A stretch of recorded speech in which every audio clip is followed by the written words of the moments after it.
Hi friends, ಎಲ್ಲರಿಗೂ ನಮಸ್ಕಾರ. ಇವತ್ತು ನಾವು ನಮ್ಮ ಡಿ ಬಾಸ್ ದರ್ಶನ್ ಸರ್ ಬಗ್ಗೆ ತಿಳ್ಕೊಳ್ಳೋಣ. ಅದಕ್ಕೂ ಮುಂಚೆ ಇನ್ನು ಯಾರೆಲ್ಲ ನನ್ನ ಚಾನಲ್ನ ಸಬ್ಸ್ಕ್ರೈಬ್ ಮಾಡಿಲ್ಲ, ದಯವಿಟ್ಟು ಸಬ್ಸ್ಕ್ರೈಬ್ ಮಾಡಿ. ಎಷ್ಟು ಜನ ಡಿ ಬಾಸ್ ಅಭಿಮಾನಿಗಳಿದ್ದೀರಾ ಅಂತ ಈ ವಿಡಿಯೋ ಮೂಲಕ ತೋರಿಸಿ. ಮೊದಲನೇದಾಗಿ ನಮ್ಮ ಡಿ ಬಾಸ್ ಹುಟ್ಟಿದ್ದು ಫೆಬ್ರವರಿ 16, 1977ರಲ್ಲಿ.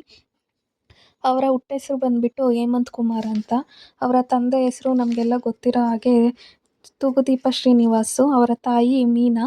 ಹಾಗೆ ಅವ್ರಿಗಿರೋ ಅಂಥ ತಮ್ಮನ ಹೆಸರು ದಿನಕರ್ ತೂಗುದೀಪು. ಹಾಗೆ ಅವ್ರಿಗೊಬ್ರು ಸಿಸ್ಟರ್ ಇದ್ದಾರೆ, ಅವ್ರ ಹೆಸರು ಬಂದು ದಿವ್ಯಾ. ಇನ್ನು ನಮ್ಮ ಡಿ ಬಾಸ್ ಅವರು ಹುಟ್ಟಿದಂಥ ಸ್ಥಳ ಯಾವುದು ಅಂತ ನೋಡೋದಾದರೆ ಕೊಡಗು ಜಿಲ್ಲೆಯ ಪೂನಂಪೇಟಲ್ಲಿ ಹುಡ್ತಾರೆ. ಅವ್ರ ಎಜುಕೇಷನ್ ಬಂದುಬಿಟ್ಟು ಪ್ರೈಮರಿ ಮತ್ತು ಸೆಕೆಂಡರಿ ಎಜುಕೇಷನ್ನ ಮೈಸೂರಲ್ಲಿ ಮಾಡ್ತಾರೆ. ಅದಾದ ನಂತರ ನೀನಾಸಂಗೆ ಆ್ಯಕ್ಟಿಂಗ್ ಎಜುಕೇಷನ್ ಕಲಿಯೋಕ್ಕೋಸ್ಕರ ಸೇರ್ಕೋತಾರೆ. ಅದಾದ ನಂತರ ಅವರು ಶಿವಮೊಗ್ಗದಲ್ಲಿ ಥಿಯೇಟರ್ ಟ್ರೈನಿಂಗ್ ಸಹ ಮಾಡ್ತಾರೆ. ಅವರು ಥಿಯೇಟರ್ ಟ್ರೈನಿಂಗ್ ಎಲ್ಲ ಮುಗಿಸಿದ್ಮೇಲೆ ಅಸಿಸ್ಟೆಂಟ್ ಕ್ಯಾಮ್ರಾಮನ್ ಆಗಿ ಕೂಡ ವರ್ಕ್ ಮಾಡ್ತಾರೆ. ಹೀಗೆ ಅಸಿಸ್ಟೆಂಟ್ ಕ್ಯಾಮ್ರಾಮನ್ ಆಗಿ ವರ್ಕ್ ಎಲ್ಲ ಮಾಡಿದ್ಮೇಲೆ ನಮ್ಮ ಡಿ ಬಾಸ್ ಅವರು ಕೆಲವೊಂದು ಧಾರಾವಾಹಿಗಳಲ್ಲಿ ಸಹ ಆ್ಯಕ್ಟ್ ಮಾಡ್ತಾರೆ. ಅದಾದ ನಂತರ 2002ರಲ್ಲಿ ಮೇಯ್ನ್ ರೋಲಲ್ಲಿ ಒಂದು ಫಿಲಮ್ ಮಾಡ್ತಾರೆ. ಆ ಫಿಲಮ್ ಹೆಸರು ಮೆಜೆಸ್ಟಿಕ್ಕು.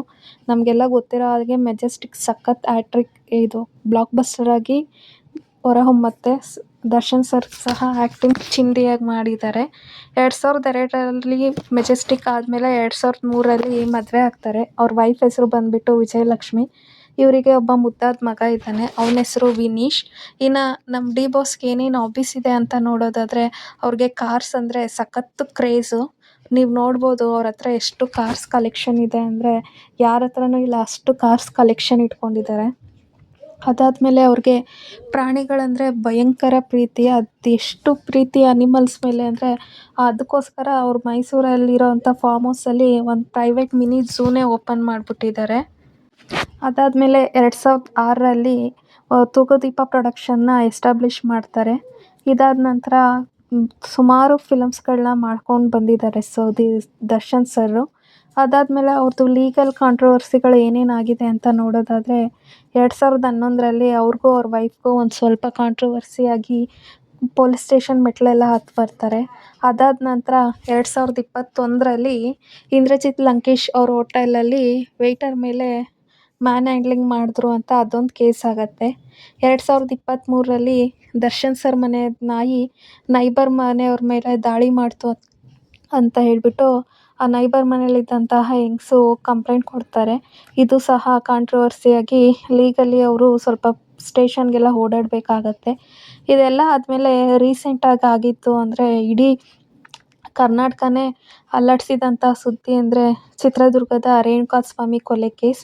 ಹೌದು, 2024ರಲ್ಲಿ ಆದಂತಹ ರೇಣುಕಾಸ್ವಾಮಿ ಕೊಲೆ ಕೇಸಲ್ಲಿ ನಮ್ಮೆಲ್ಲರ ಪ್ರೀತಿಯ ದರ್ಶನ್ ಸರ್ ಅವರು ಅಪರಾಧಿ ಅಂತ ಹೇಳಿಬಿಟ್ಟು ಅವ್ರನ್ನ ಈಗ ಜೈಲ್ಗೆ ಹಾಕಿದ್ದಾರೆ. ಆದರೆ ನಾವೆಲ್ಲ ಕೇಳ್ಕೊಳ್ಳೋಣ, ನಮ್ಮ ಡಿ ಬಾಸು ನಿರಪರಾಧಿ ಅಂತ ಹೇಳಿಬಿಟ್ಟು. ಯಾಕಂದರೆ ಈಗ ಅಟ್ ಪ್ರೆಸೆಂಟು ಡಿ ಬಾಸ್ ಅವ್ರದ್ದು ಡೆವಿಲ್ ಚಿತ್ರ ರಿಲೀಸಲ್ಲಿದೆ. ಡಿಸೆಂಬರ್ಗೆ ಡೆವಿಲ್ ರಿಲೀಸ್ ಆಗುತ್ತೆ. ಡೆವಿಲ್ ರಿಲೀಸ್ ಆಗೋಕ್ಕೂ ಮುಂಚೆನೇ ನಮ್ಮ ಡಿ ಬಾಸು ನಿರಪರಾಧಿ ಅಂತ ಪ್ರೂವ್ ಆಗಿಬಿಟ್ಟು ಆದಷ್ಟು ಬೇಗ ಹೊರಗೆ ಬರಲಿ ಅಂತ ನಾವೆಲ್ಲರೂ ಕೇಳ್ಕೊಳ್ಳೋಣ.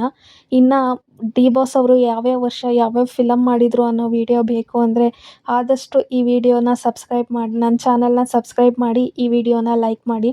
ಜೈ ಡಿ ಬಾಸ್. ಧನ್ಯವಾದಗಳು.